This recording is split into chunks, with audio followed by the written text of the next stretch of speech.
Fadil Alfarisi, Zalfa, Zevania Gracia. Ini hanya satu orang yang tidak hadir. Kita doakan supaya Zalfa cepat pulih kembali. Hari ini bagaimana kabarnya? Baik. Sehat? Sehat. Makan? Sudah. Hari ini kita akan mulai masuk dalam materi kita yang pertama.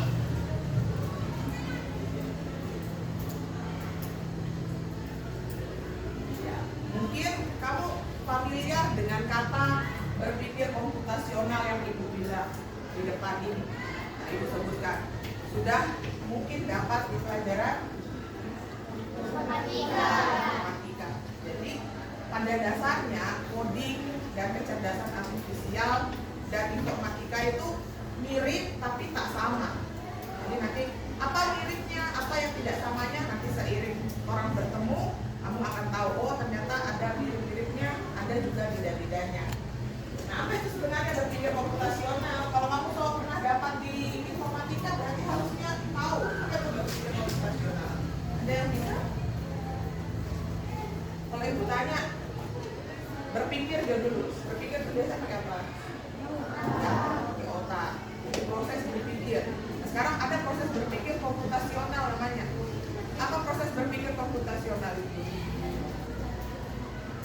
Oke, jadi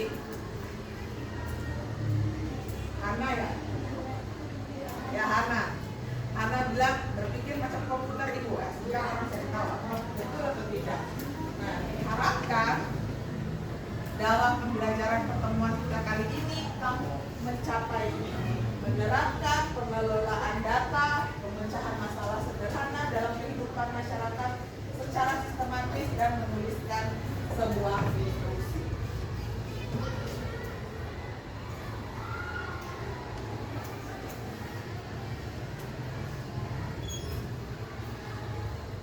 Tujuannya apa? Jadi kamu, murid ini diharapkan mampu memahami konsep dasar data, mengelola data sederhana, menganalisis dan memecahkan masalah, merancang dan menulis instruksi, serta menerapkan solusi dalam kehidupan nyata. Oke. Sekarang sebelum orang masuk, silakan lihat ada beberapa gambar di depan.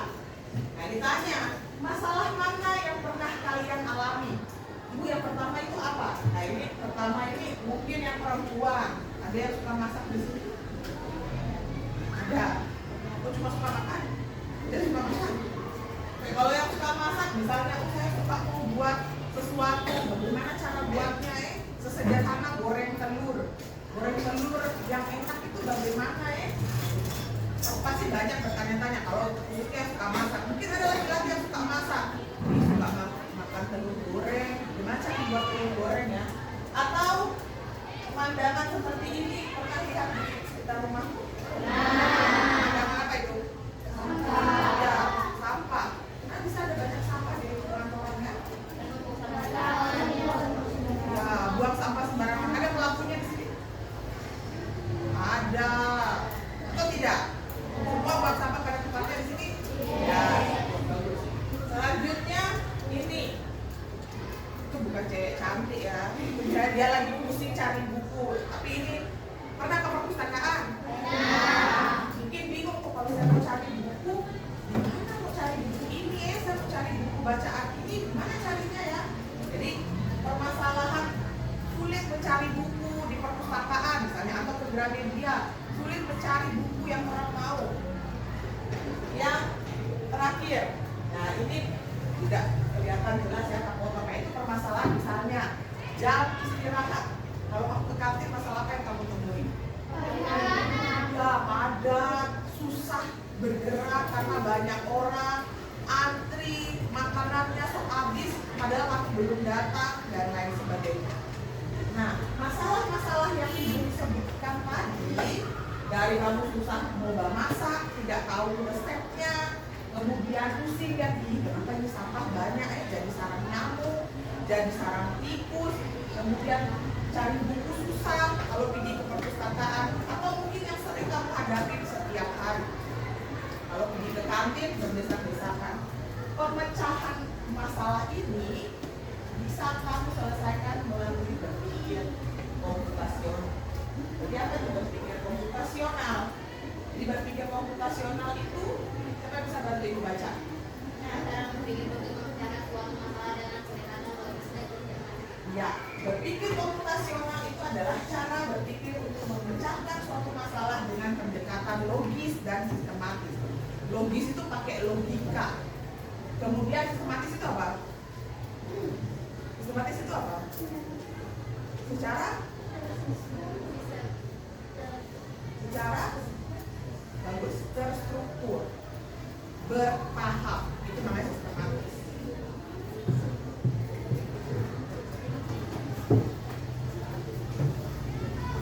Apa itu berstruktur ya? Sistematis, teman-teman orang tahu. Nah, dalam berpikir komputasional ada 4 hal yang menjadi bagian dalam berpikir komputasional. Yang pertama itu dekomposisi. Yang kedua,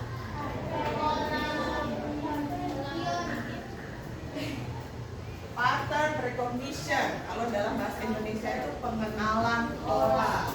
Kemudian yang ketiga, ya abstraksi. Kalau bacaannya abstraktion ibu ya. Kalau bahasa Indonesia abstraksi.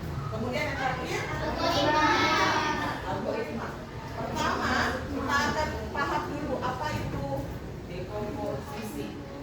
Nah, ada yang bisa bantu? Yang lain baca Isra. Silakan Hana. Apa itu dekomposisi? Dekomposisi adalah proses pemecahan masalah besar menjadi masalah yang lebih kecil sehingga dapat berbentuk informasi. Jadi dekomposisi itu proses, kasih Hana. Dekomposisi itu proses pemecahan masalah yang besar jadi masalah yang kecil sehingga mudah dikelola. Jadi kalau cuma dijelaskan begini ibu, ibu tidak mengerti. Ibu berikan contoh supaya paham. Apa pertanyaannya? Suka belum teh? Bisa buat? Bisa. Oke. Ibu tanya Kak, bagaimana membuat secangkir teh? Kalau sebelum ibu kasih lihat, kalau buat secangkir teh biasa dari mana?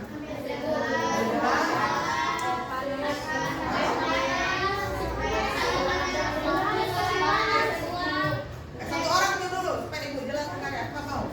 Ibu kalau saya buat teh biasa begini. Coba, ayo sekarang nih. Bagaimana? Dan dia suka minum teh. Suka. Biasanya apa sebelum minum teh? Apa yang dibuat?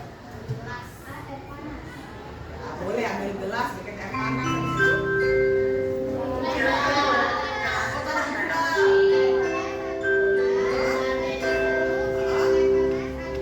Saatnya jam ketiga dimulai. Maka membuat secangkir teh ini kan masalah. Jadi bagaimana caranya membuat teh ini kan sebuah masalah.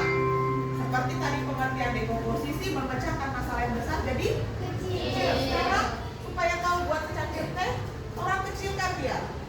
Jadi ya. Bagaimana buat secangkir teh? Tadi siapkan apa?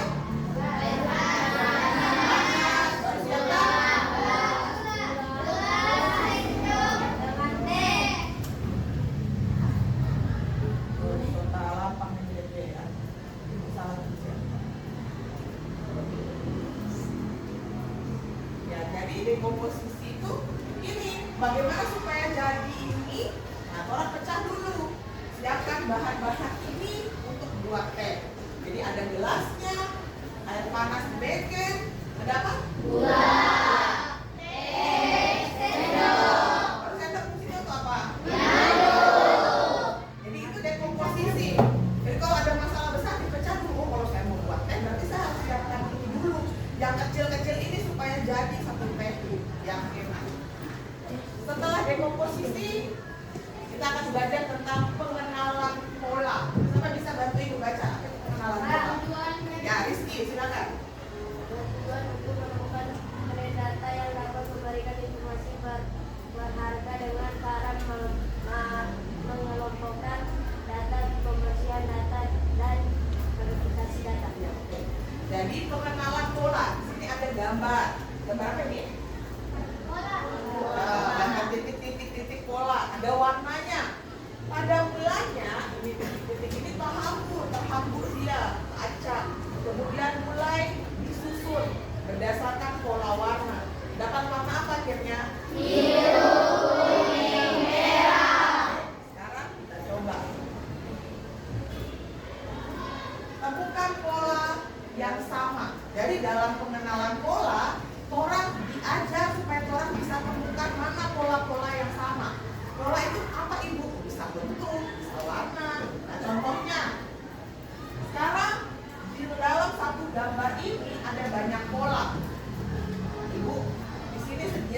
ada 1, 2, 3, 4, 5, 6, 7. Ada 7 pola yang berbeda dengan bentuk dan warna yang masing-masing beda.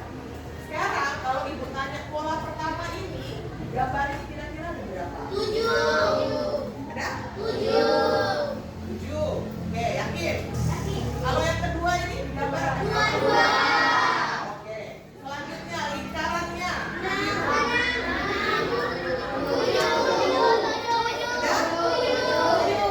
Selanjutnya kotak yang biru gelap ini ada berapa? 2. Kalau yang lingkaran oranye? Kalau yang segitiga biru tua? 3.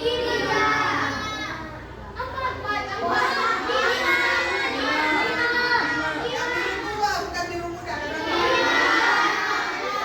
Yang biru muda? 3. Sekarang kamu sudah kenal polanya sekarang diurut. Mari kita buktikan. Ya, yang tadi, yang ini ada berapa? 1, 4, 5, 6, 7. Oke, betul ya. Yang kotak muda? 2. Betul tadi? Yang bulan biru tua? 7. Kemudian yang kotak biru? Oke.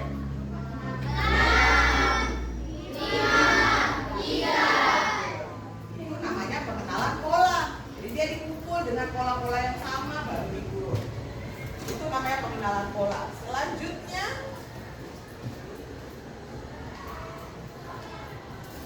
setelah pengenalan pola itu adalah abstraksi. Siapa mau bantu ibu baca abstraksi? Oke, silakan.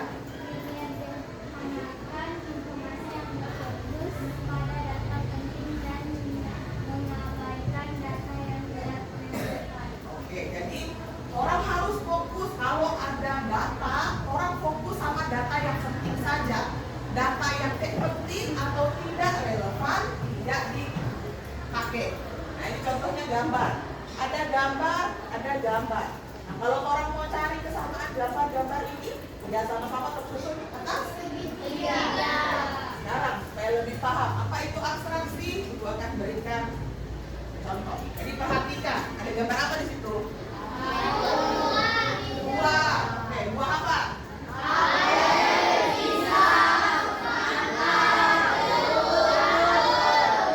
Sekarang kalau ibu ibaratkan ya, apel itu merah, pisang kuning, semangka hijau, jeruk anggur ungu.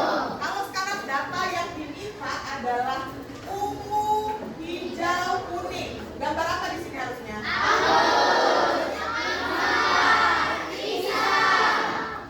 Jadi kalau yang tidak termasuk ini, kamu tidak perlu kasih masuk karena tidak diminta. Berarti yang di sini yang tidak diminta adalah hijau dan apa di sini? Hijau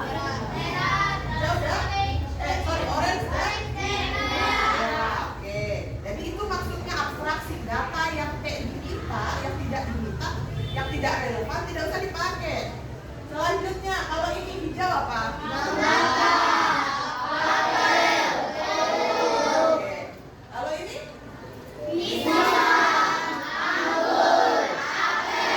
Oke, mari kita buktikan. Nama?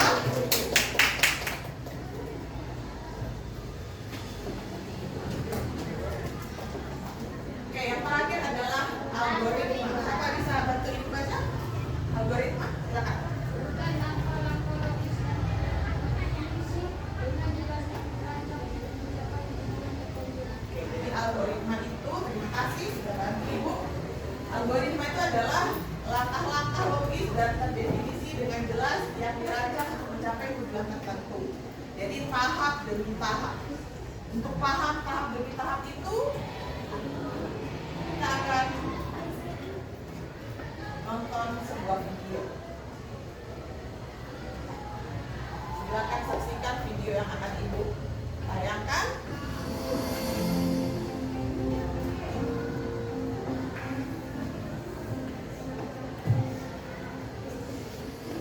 Rute jalan ke kantor ibu. Keluarga Tom tinggal di sebuah kota dengan tata jalan yang penuh belokan dan putaran. Hari ini, ponsel ibu ketinggalan di rumah dan ia meminta Tom untuk mengantarkan ke kantornya. Ibu memberikan peta agar Tom tidak tersesat. Peta tersebut digambarkan sebagai sebuah persegi dengan petak-petak yang dinomori 1 sampai 6 serta panah dari A sampai F. Peta tersebut juga berisi tanda arah yang dapat ditempuh Tom seperti pada gambar berikut ini. Tanda panah ke bawah artinya Tom hanya dapat turun. Tanda panah ke bawah dan ke kanan artinya Tom dapat ke bawah atau ke kanan. Tanda panah ke kiri dan ke bawah artinya Tom hanya dapat ke kiri atau ke bawah. Tanda panah ke kiri dan ke atas artinya Tom dapat ke atas atau ke kiri. Tanda kerucut lalu lintas artinya Tom menemui halaman sehingga tidak dapat bergerak lagi. Tom mulai dari pojok kiri atas atau di kolom A1 seperti pada gambar berikut ini. Nah, pertanyaannya, rute mana yang dapat ditempuh oleh Tom untuk sampai ke kantor ibunya atau dalam kolom F6? Nah, sekarang kita bahas ya, teman kece. Pada soal ini kita diminta untuk membantu Tom menemukan rute yang tepat agar dapat ditempuh untuk sampai ke kantor ibunya. Kita perlu memperhatikan tanda arah untuk mencari rute yang sudah dijelaskan dalam soal. Jadi sudah diketahui ya, rute yang dapat digunakan Tom untuk sampai ke kantor ibunya adalah A1, B1, B2, B3, C3, D3, E3, F3, F4, F5, dan F6. Jadi jawaban yang tepat adalah pilihan jawaban yang C. Nah, soal ini merupakan salah satu contoh soal dari berpikir komputasional dengan konsep penjelasan algoritma. Struktur yang digunakan dalam tugas ini adalah matriks untuk menggambarkan peta dan array satu dimensi untuk menggambarkan arah bergerak pada pilihan jawaban. Masing-masing elemen array terdiri dari 2 komponen, yaitu karakter dan angka. Untuk menyelesaikan tugas ini, kalian membaca setiap elemen array jawaban dan melacak setiap elemen matriks. Kalian juga dapat menemukan solusi dengan menerapkan pencarian Deep First Search atau DFS. Oke, jadi tadi itu yang kalian nonton adalah salah satu contoh algoritma penyelesaian transtruktur.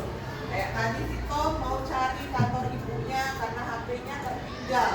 Kan dia harus menyusuri jalan cari yang benar ya, yang mana rutenya. Jadi harus satu-satu terstruktur, jalan satu-satu, jalan mana yang dia pakai sehingga bisa sampai di kantor ibunya. Pola struktur seperti inilah yang disebut sebagai algoritma. Oke, jadi itu adalah konsep berpikir komputasional. Ada 4. Yang pertama tadi apa? Ya, dekomposisi. Yang kedua, pengenalan pola. Yang ketiga, abstraksi. Oke, yang terakhir adalah algoritma. Sekarang supaya kalian lebih paham, bagi kalian menjadi 6 kelompok. Aku akan dibagi sebuah lembar kerja. Nanti silakan diisi. Masing-masing lembar kerja, ini lembar kerjanya ada 4 lembar. Masing lembar itu berisi tahapan berpikir komputasional. Ada dekomposisi, pengenalan pola, abstraksi, dan algoritma. Di bagian nama itu isi nama kelompok ya. Kemudian kelas berapa. Sebelum mengerjakan, silakan perhatikan instruksi di depan. Di bagian paling pertama itu ada dekomposisi. Coba perhatikan di lembar itu ada gambar apa? Ya, gambar nasi goreng. Sekarang pada bagian dekomposisi kalian diminta menyelesaikan masalah pembuatan nasi goreng. Di halaman kedua silakan buka pengenalan pola. Jadi kalian diminta di situ pola apa saja yang dipakai untuk membuat nasi goreng. Jadi kalau yang tidak ada di situ jangan dicentang ya, sesuai instruksinya. Yang ketiga adalah abstraksi. Jadi mencari pola yang penting, yang tidak relevan dengan membuat nasi goreng tidak usah dipilih. Jadi harus relevan tetap dengan pembuatan nasi goreng. Kemudian yang terakhir adalah algoritma. Di situ ada tahapan-tahapan pembuatan nasi goreng. sampai bawah berdasarkan tahapan acak yang ada di sebelah. Silakan dikerjakan sebentar, bisa kita presentasikan di depan. Silakan. Oke, sudah kelompok 3. Yang lain nanti siapkan siapa 2 orang yang akan maju.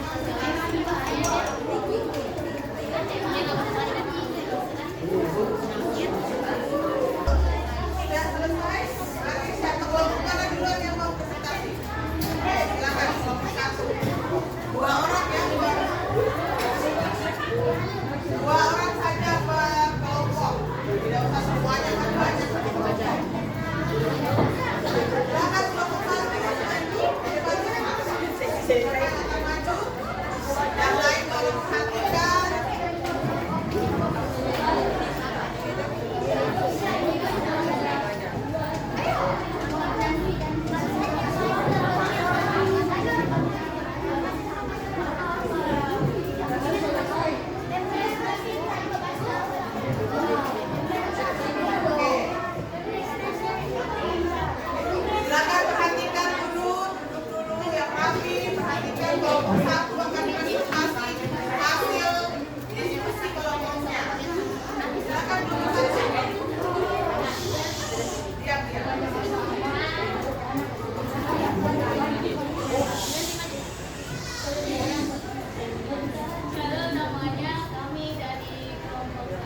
membedakan hingga sampai nasi gorengnya bisa dimakan? Nah, itu adalah pola berpikir komputasional. Jadi yang logis dan sistematis. Sebelum kita akhiri, ada yang mau memberikan refleksi bagaimana perasaannya belajar hari ini?